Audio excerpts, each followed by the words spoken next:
건강 관련 조사에서 보면 요즘 이제 담배를 피는 학생들, 청소년들 꽤 있는 것 같고, 특히 이제 전자담배 같은 걸 아주 쉽게 생각하거든요. 그래서 청소년 흡연이 사실은 굉장히 문제일 것 같고, 더더군다나 청소년들은, 저는 주로 일반 성인들을 주로 진료해서 더 그런지 모르겠지만, 청소년들은 사실 금연 진료를 성인분들에 비해서는 더 쉽게 생각하거나, 아, 나 하려고 병원에 가야지, 이렇게 생각하기는 좀 어려울 것 같거든요. 그래서 청소년들한테는 좀 어떻게 교육을 시키고 얘기를 하면 좋을지.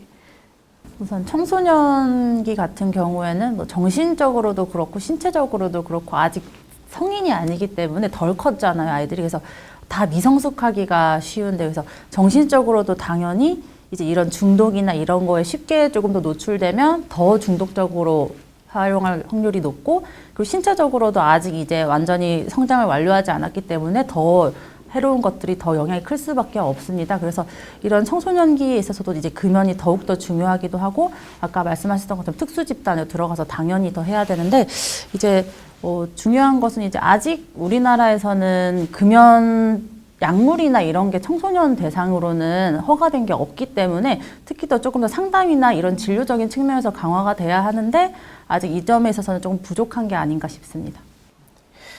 제가 생각하기에는 요즘은 이제 마약 얘기도 많잖아요. 그래서 한 연구에서 보면 흡연을 하는 친구들, 어린 친구들일수록 흡연을 해야만 하는, 혹은 흡연을 쉽게 접할 수 있는 그런 어떤 주변 환경에 노출되어 있고, 그런 청소년일수록 다른 뭐 알코올, 음주라든지 아니면 마약이라든지 다른 그런 물질들을 더 잘 접할 수 있다, 더 위험에 처해 있다, 그런 청소년들이, 그런 이제 기사가 읽었던 게 기억이 나는데요.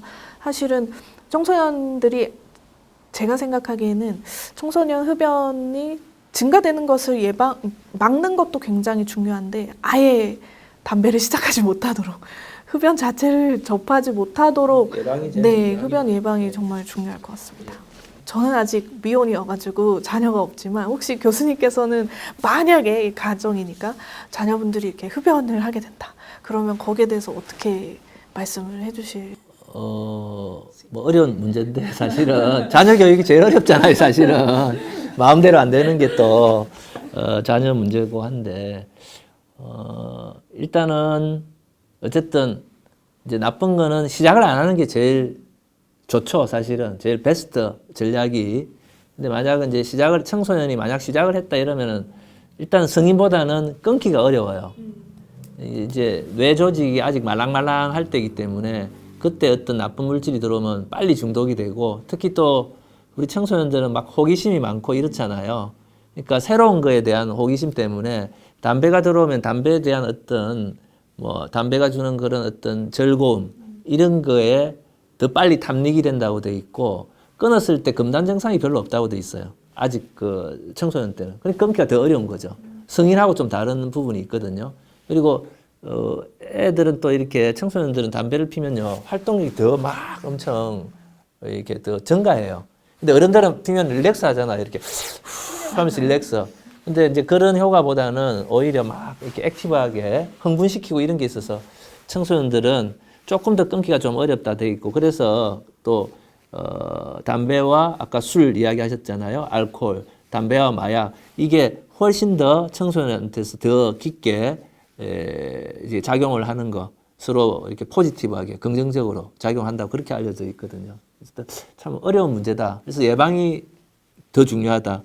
최근에 이제 어쨌든 예방 교육도 많이 시키고 하는데, 액상형 전자담배라든지 새로운 팬시한 그런 전자담배가 많이 나와서 이게 또 쉽진 않아요. 전자담배 사용하는 분들이 또 학생들이 나중에 진짜 담배, 일반 담배로 연결하는 경우가 많다고 최근에 이제 모든 데이터가 그렇게 일관되게 이야기하고, 우리나라에서도 그렇게 나오거든요. 그래서 그런 부분을 좀 관심을 가지고 해야 될 것 같고, 일단 그럼 피는 애들은 어떻게 해야 될 거냐? 이거 어려워요. 약도 없고 효과적인 약이 없어요. 개발을 했는데, 이렇게 노력을 했는데 별로 효과가 없고요. 그럼 상담을 해야 되는데, 그 상담을 조금 심각하게 진지하게 할 만한 그런 우리나라에 인력도 없어요, 사실은. 그리고 학교 현장은 너무 바쁘잖아요. 그래서 조금 사각지대 비슷하게 지금 돼 있는 그런 부분을 앞으로 어떻게 좀 우리가 이런 부분을 좀 메꿀까, 사각지대를 줄이려고 해소하려는 노력을 어떻게 할까, 이게 참 큰 문제예요. 교수님 말씀해주신 것처럼 어떤 청소년이 흡연을 하게 된다면 물론 금연을 하는 게 가장 중요하지만 왜 그 청소년 학생이 흡연을 시작하게 됐는지, 어떤 가정 환경이라든지 뭐 교육 환경이라든지 뭐 학업 스트레스가 심하다든지 뭐 어떤 다른 폭력적인 상황에 노출되어 있지는 않는지, 그런 주변 환경에 대한 것들에 대해서 어른들이 관심을 많이 가져야 할 것 같습니다.